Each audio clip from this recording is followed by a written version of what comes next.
Alhamdulillah wassalatu wassalamu ala Rasulillah nabiyina Muhammadin wa alihi wa sahbihi wa man walah. Asyhadu an la ilaha illallah wahdahu la syarikalah wa asyhadu anna Muhammadan abduhu wa rasuluhu wa ba'd. Apa perasaan kita ketika melihat pemandangan yang sangat indah? Pasti kita akan merasa senang sekali. Kita ketika melihat pemandangan di pantai yang begitu sangat subhanallah menunjukkan akan keindahan ciptaan Allah Subhanahu wa taala, pasti hati kita akan suka. Kita merasa betah dengannya. Dan memang salah satu sebab munculnya cinta adalah keindahan fisik. Ketika kita melihat pemandangan yang indah, demikian pula sesuatu yang cantik, sesuatu yang mengagumkan ya mata kita, kita akan merasakan kenikmatan subhanallah. Kita merasakan merasa senang kepadanya. Ikhwatal Islam, di antara salah satu sebab munculnya cinta adalah keindahan fisik. Tapi tahukah Anda bahwa keindahan fisik akan mudah sekali hilang. Ketika seseorang mencintai sesuatu karena keindahan fisik, pasti akan ditimpa yang pertama kebosanan. Atau yang kedua, sesuatu yang indah tersebut segera hilang. Kemudian digantikan dengan sesuatu yang tidak indah. Betul. Maka dari itu ya akhi ya azani Allah wa yakum, keindahan yang hakiki, yang kekal adalah keindahan maknawi. Keindahan bukan hanya sebatas fisik, akan tetapi keindahan yang disertai dengan kebaikan hati, jiwa, akhlak, agama. Iya. Coba kalau kita gabungkan dua keindahan ini. Sudahlah indah fisiknya, indah pula maknanya, indah akhlaknya, indah agamanya, subhanallah, luar biasa. Dan itu ternyata dimiliki oleh Nabi Muhammad sallallahu alaihi wasallam. Tahukah Anda? Nabi Muhammad sallallahu alaihi wasallam adalah orang yang paling indah wajahnya, yang sangat indah tubuhnya, senyumnya yang menawan, matanya yang lebar dan indah, hidungnya yang mancung, kulitnya yang putih, pundaknya yang luas, dadanya yang bidang. Pasti yang melihat Nabi Muhammad SAW akan merasakan rasa cinta hanya sebatas melihat fisiknya. Nabi Muhammad ternyata akhlaknya luar biasa. Tidak ada seorang pun yang mengenal Nabi Muhammad SAW, bagaimana akhlaknya, bagaimana kehidupannya, pasti dia akan merasa cinta.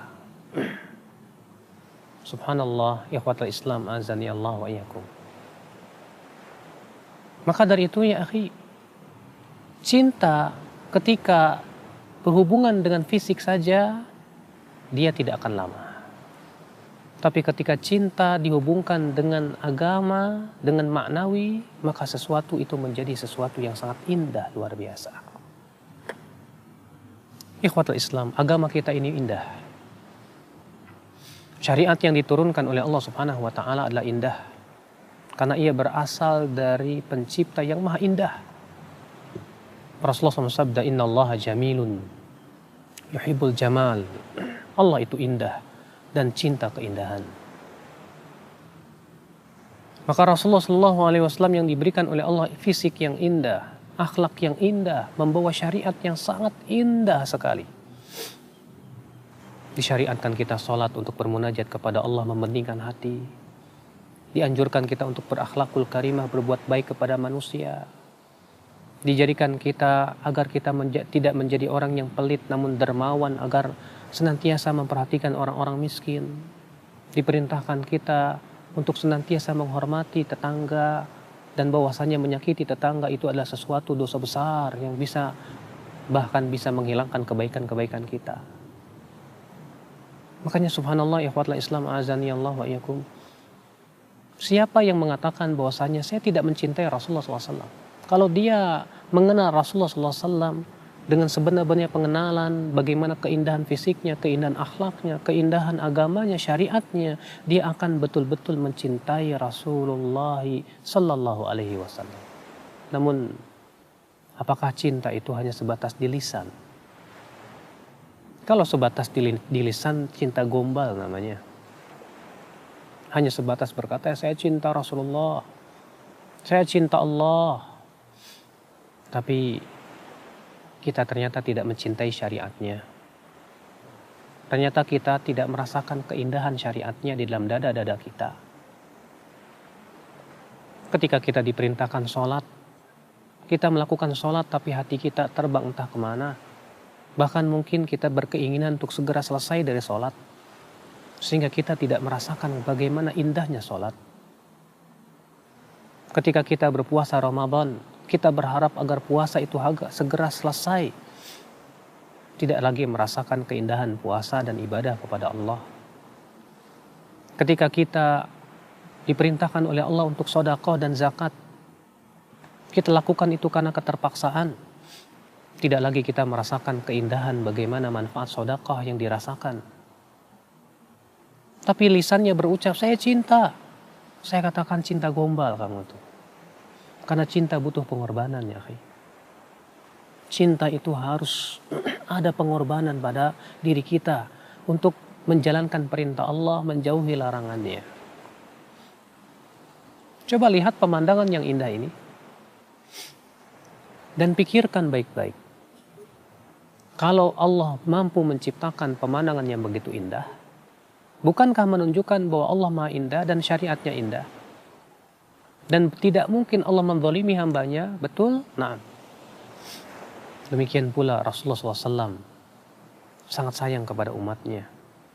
Rasulullah SAW membawa kepada kita sebuah peraturan yang sangat indah untuk kehidupan manusia. Maka akal Islam berarti cinta butuh kepada konsekuensi. Allah Ta'ala berfirman, "Qul in kuntum tuhibbunallaha fattabi'uni yuhibbukumullah wa yaghfir lakum dzunubakum." Katakan, jika kalian memang mencintai Allah, maka ikuti aku. Siapa itu Rasulullah? Niscaya Allah akan mencintai kalian dan mengampuni dosa-dosa kalian. Taib, saya cinta Rasul. Apakah mencintai Rasul hanya sebatas dengan bernyanyi-nyanyi, mendendangkan tentang cinta ia kepada Rasulullah? Tidak. Tapi hakikat cinta Rasul adalah kita ittiba'u Rasulillah salawatullahi alaihi wasallam. Mengikuti sunnah Rasul, mengikuti perintah Rasul sallallahu alaihi wasallam. Lalu merasakan keindahannya dan kedamaiannya ketika kita mengikuti sunnah Rasulullah sallallahu alaihi wasallam.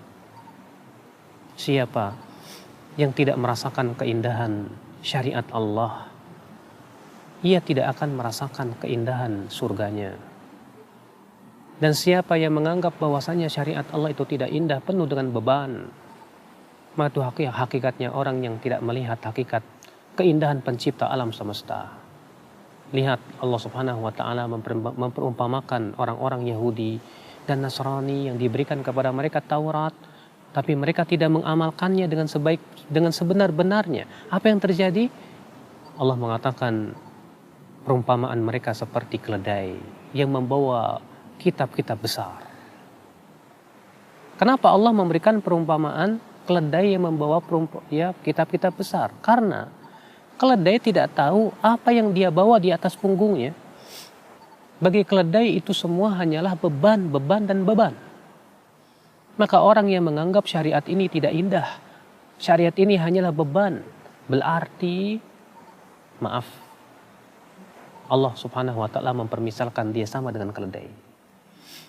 Maka pikirkanlah baik-baik, akhi, bahwa Allah yang menciptakan keindahan alam ini mempunyai syariat yang sangat indah. Cintailah Allah, cintailah syariatnya. Rasakan keindahan syariatnya, rasakan keindahan bermunajat dengannya, rasakan keindahan ketika berdua-duaan dengan Allah Subhanahu wa Ta'ala. Jangan hanya sebatas kita merasakan keindahan alam semesta, pemandangan saja, tapi rasakan pula kelembutan kasih sayang Allah kepada kita. Semoga kita termasuk orang-orang yang bisa merasakan keindahan itu secara lahiriah maupun batiniah. Semoga kita termasuk orang-orang yang merasakan keindahan ibadah kepadanya, keindahan syariatnya. Subhanakallahumma bihamdik. Asyhadu an la ilaha illa ant. Astaghfiruka wa atubu ilaik. Wassalamualaikum warahmatullahi wabarakatuh.